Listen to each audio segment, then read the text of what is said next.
Hello et bienvenue dans cette partie de la formation sur laquelle, ou disons dans laquelle nous allons voir comment vous allez rédiger votre cahier de charges pour votre plateforme. Il faut d'abord commencer à mettre en place les informations générales sur votre projet.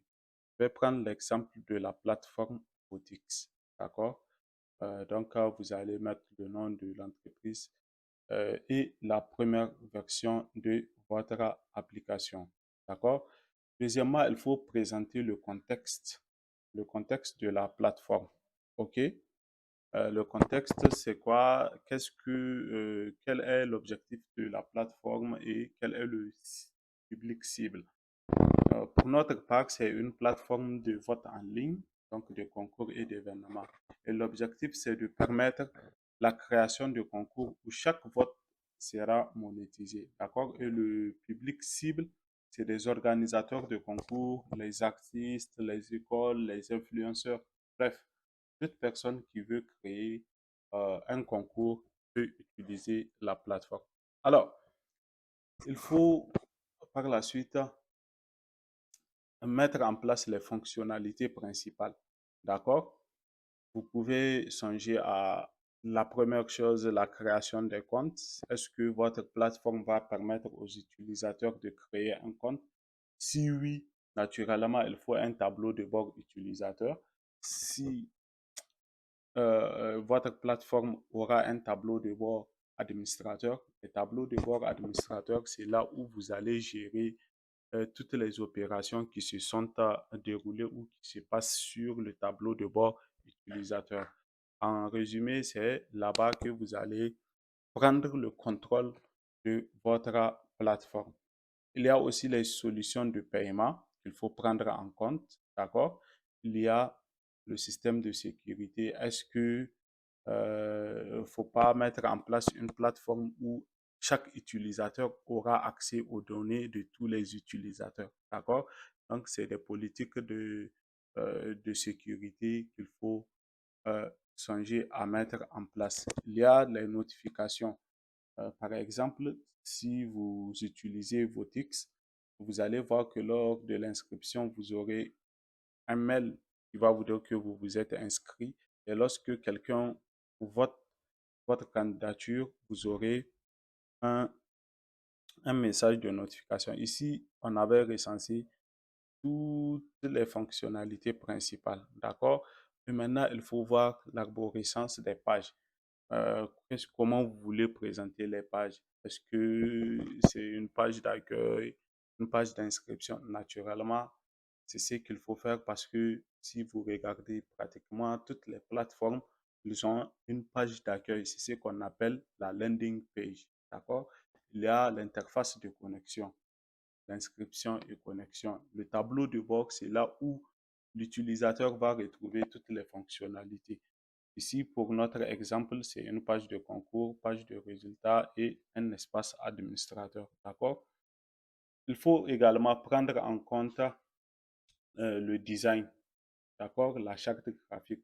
Il faut que votre site soit homogène. Il ne faut pas que les couleurs s'intermêlent ou il y ait beaucoup de couleurs. Il faut avoir une charte graphique bien propre et cohérente. D'accord? Il y a les contraintes techniques. Quelles sont les contraintes techniques? C'est d'abord la responsivité.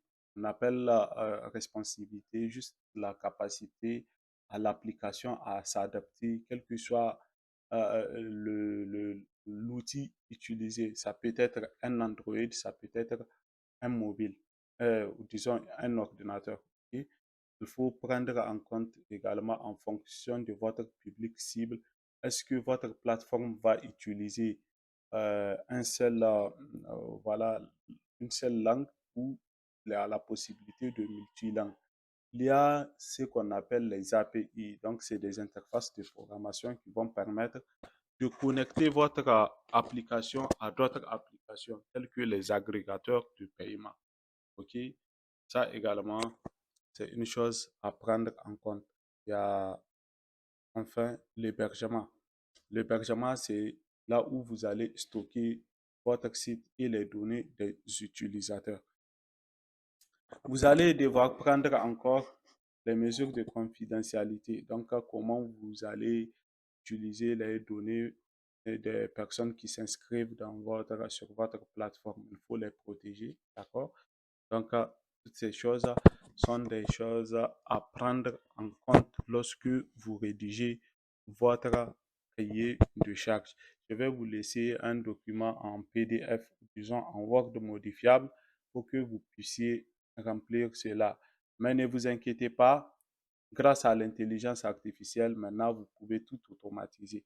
D'ailleurs, même la création de la plateforme, pas besoin d'avoir une compétence technique en programmation, pas besoin d'avoir des connaissances approfondies pour créer des plateformes. Et moi-même qui vous parle, je n'ai jamais été dans une école d'informatique et vous avez vu les plateformes que nous avons mises en place. Il faut aussi prendre en compte le début du projet et la fin. Mais toutes ces formalités-là demeurent des formalités. Pourquoi? Parce qu'aujourd'hui, vous pouvez créer une plateforme en 3 jours. D'accord? Même en une seule journée, si vous êtes motivé, vous pouvez travailler 24 heures sur 24 sur la plateforme et elle sera tout à fait opérationnelle.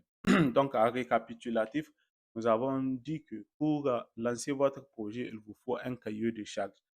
J'ai montré quelques étapes à suivre pour le cahier de charge et j'ai aussi dit que vous avez la possibilité de générer un cahier de charge complet grâce à l'intelligence artificielle en lui donnant les instructions que vous voulez avoir comme ce que vous voulez avoir comme fonctionnalité sur votre plateforme. D'accord?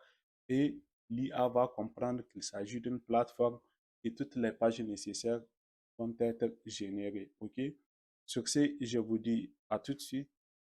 C'est la fin de la présentation de ce module ou de cette formation sur l'introduction dans l'univers de création des plateformes. Si vous voulez obtenir la formation complète, d'accord, qui va vous permettre de créer des plateformes grâce à l'intelligence artificielle sans compétences techniques en programmation ou en informatique, il suffit juste de savoir lire et écrire.